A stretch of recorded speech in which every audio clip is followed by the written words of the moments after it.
Assalamualaikum warahmatullahi wabarakatuh. Saya Cici Sulastri Badi, NIM 1924047, Program Studi Manajemen Pendidikan Islam semester 8. Nah, pada kesempatan kali ini saya akan menjelaskan salah satu fungsi manajemen pendidikan, yaitu perencanaan pendidikan. Nah, adapun poin-poin yang akan saya bahas pada kesempatan kali ini ada kurang lebih 5 poin. Yang pertama itu ada pengertian perencanaan pendidikan, yang kedua ada tujuan perencanaan pendidikan, yang ketiga prinsip-prinsip perencanaan pendidikan, yang keempat ada proses perencanaan pendidikan, dan yang terakhir yaitu ada ruang lingkup perencanaan pendidikan serta perencanaan pendidikan menurut perspektif Islam. Selanjutnya kita masuk pada pembahasan yang pertama, yaitu pengertian perencanaan pendidikan. Perencanaan pendidikan adalah suatu rangkaian proses yang dipersiapkan untuk masa depan agar tujuan pendidikan dapat terwujud secara efektif dan efisien. Selain perencanaan dalam pendidikan, ada juga perencanaan pembelajaran. Nah, dalam perencanaan proses pembelajaran itu sendiri merupakan sebagian sebuah proses pengembangan pembelajaran secara sistematik untuk menjamin kualitas pembelajaran. Jadi, dalam perencanaan berisi tentang rangkaian kegiatan yang harus dilakukan untuk pencapaian tujuan. Nah, kita masuk pada pembahasan selanjutnya, yaitu tujuan perencanaan pendidikan. Setelah adanya perencanaan pendidikan, maka akan ada sebuah tujuan dari perencanaan tersebut.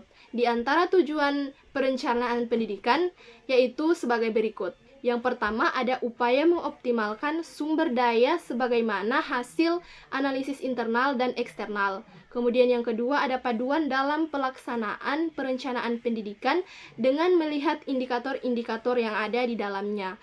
Kemudian yang ketiga ada gambaran yang nyata dari kegiatan-kegiatan dan keterkaitannya. Kemudian selanjutnya ada sebagai tolak ukur atau arahan dalam pencapaian tujuan.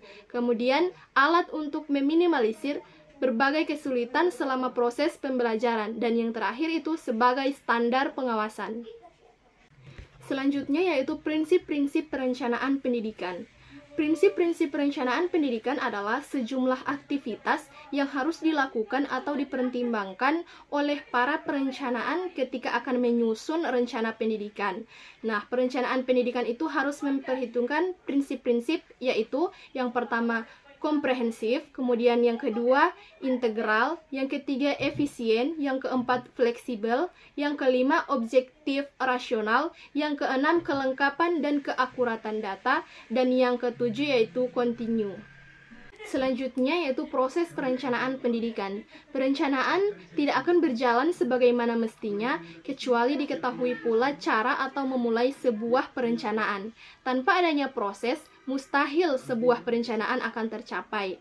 Secara spesifik, tahap-tahap proses perencanaan termasuk dalam perencanaan pendidikan dalam pembangunan, yaitu yang pertama ada penyusunan rencana, yang kedua ada penyusunan program rencana, yang ketiga ada pelaksanaan rencana, yang keempat melakukan pengawasan atas pelaksanaan rencana, dan yang kelima dalam proses perencanaan perlu dilakukan evaluasi.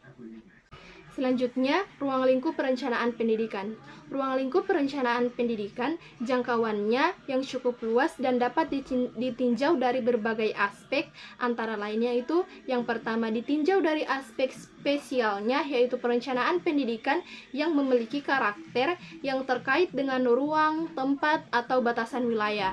Perencanaan ini terbagi menjadi perencanaan pendidikan nasional, perencanaan pendidikan regional, dan perencanaan pendidikan kelembagaan. Kemudian yang kedua ditinjau dari aspek sifat dan karakteristik modelnya dapat dibagi menjadi, yaitu yang pertama perencanaan pendidikan yang mencakup seluruh aspek yang terkait dalam proses pembangunan pendidikan yang esensial, perencanaan pendidikan komprehensif, dan perencanaan pendidikan strategis.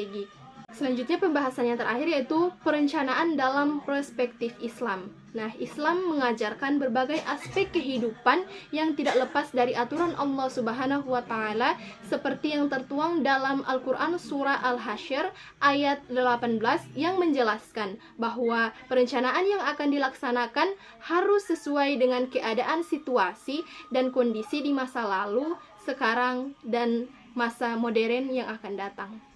Nah, baiklah, itulah penjelasan yang bisa saya sampaikan tentang perencanaan pendidikan. Lebih dan kurangnya saya mohon maaf. Wassalamualaikum warahmatullahi wabarakatuh.